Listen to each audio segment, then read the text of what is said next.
I think the unprecedented indictment of a former president of the United States on a campaign finance issue is an outrage. And it appears to millions of Americans to be nothing more than a political prosecution. The federal prosecutors passed on this. The Manhattan DA initially delayed it. And this appears to be just one more example, Wolf, of the kind of two-tiered justice system that the American people have had enough of. Former VP Mike Pence condemning the indictment of former President Donald Trump by a Manhattan grand jury last night on CNN. So in a scathing critique of Manhattan District Attorney Alvin Bragg, Pence accused the New York prosecutor of dividing the nation by bringing a purely political case against the former president. Alina Habba is the attorney for President Donald Trump, and Rick Gates is a former Trump campaign aide, and we introduce them both now to continue our conversation here. Alina, to you first. There's been obviously widespread outrage, even bipartisan outrage on this. But from a legal standpoint, what happens next? I think a lot of people are starting to look to next week and how this process continues. Sure. What happens next is there will be obviously arraignment. You would get booked, fingerprints, etc. Is my understanding. Whether they're changing it, going to bend the rules because he is a former president and the leading candidate for the GOP right now, we'll see. That's something the criminal team is going to deal with Secret Service and coordinate.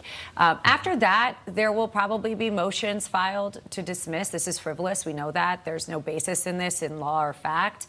It has many glaring errors, statute of limitations and otherwise. So I think that we're going to see them go through a normal process. There'll be a trial date set, and then we get to go in and win. I think that's what's going to happen. All right, let's turn over to Rick now. And Rick, this is an unprecedented moment, both in our nation's history as well as the history of our legal system, that the president, former president's been indicted. Here's what Professor Alan Dershowitz had to say about the significance of this case on record here with Greta Van Susteren last night. Watch. It's not about politics. I love the legal system. I've been doing this for 60 years. I've never quite seen a case like this, and for it to be the first prosecution of a former president and the first prosecution of a man who's running for president against an incumbent Democrat being indicted by a Democrat, a popularly elected Democrat, on a case as thin as this. I tell you, it's banana republic time. Yeah, I mean, we have that presidential race that's hovering over all of this. What effect do you think that this is going to have on the GOP primary and this 2024 presidential race? Yeah, I think in the short term, this is absolutely going to help President Trump. You've already seen his poll surge even before the announcement was made. Look, I thought it was very interesting a few weeks ago when, President Trump came out and said, look, I may be indicted, I may be arrested. He knows better than anybody how to control the media, how to use the media to make sure that the American people are aware. So I think this is going to push him even further in the polls in the short term. I think the primaries are going to be, in favor of him. And then I think from a longer term perspective, I think it's going to be very interesting to see what the moderates and independents do. I think, in terms of an electoral process, that is where, most of the interest is like, because they're going to elect the next president. So I think it's going to be, a multi-stage approach. But in the short term and medium term, President Trump's absolutely going to benefit from this. Alina, let's talk about the indictment. 30 counts. We've heard from Alan Dershowitz. There's been a lot of legal gymnastics that have been done to kind of to do this. We haven't seen that yet. That is something that is an unknown.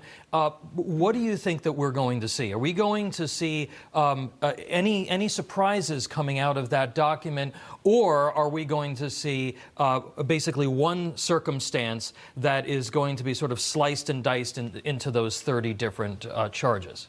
My understanding from, frankly, the New York Times or any media center, which is, by the way, in itself unheard of. Normally, there would be communications with the DA. They'd be coordinating with our criminal team that is handling this.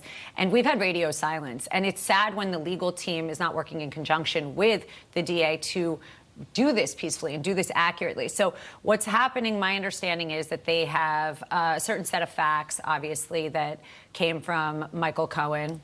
I'll leave that as it may. And they found ways to what I would refer to as stack misdemeanors, which is the exact opposite of what woke DA Bragg has been doing, right? So they'll take a misdemeanor and they can make it a felony by stacking it. Let's say there were 5 checks. So maybe they take, each check and make that an individual count. You know, there's ways to manipulate. Right. I have not seen the indictment. I don't know what it says, but I can tell you that just by the number I've heard, this is a clear case of political selective prosecution, persecution, and frankly, election interference. And so I'm looking to see the indictment before I speak to that. But I can tell you just by the number and by the amount of witnesses that we know did go in on this, some multiple times, I'm not sure how broad the scope could possibly be. It doesn't sound like it could be that broad. We will likely learn a lot more next Tuesday. Yes. So our many thanks to all of our guests today. Alina Habba, thank you very much. Rick Gates, thanks for joining us remotely.